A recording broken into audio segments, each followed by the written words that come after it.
Dahil sa tuloy-tuloy na ulan, mahigpit na binabantayan ang level ng tubig sa Marikina River. At naroon si Ivan Mayrina. Ivan. Kaya lumampas na sa 14.5 meters ang water level dito. Kaninang una tayo nagulat ay kumakatok pa lamang siya sa 14.5. Ngayon approaching 14.6 na siya.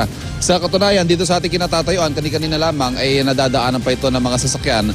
Pero ngayon ay hindi na. At batay sa monitoring ng mga taga-barangay Santo Niño na nagbabantay dito, may malakas na buhos na ulan daw silang na-monitor dyan sa bahagi ng Buso-Buso. At yung tubig na yan ay bababa dito sa Marikina River.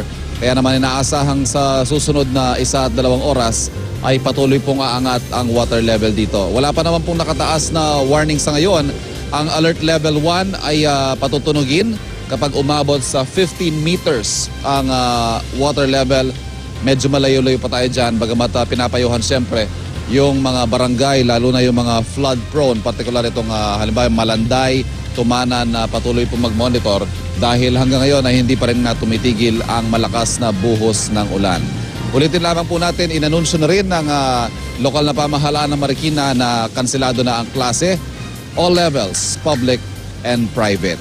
At tayo po ay patuloy na magbabantay ng sitwasyon dito sa Marikina. Balik muna sa iyo, Rhea. Maraming salamat, Ivan Mayrina.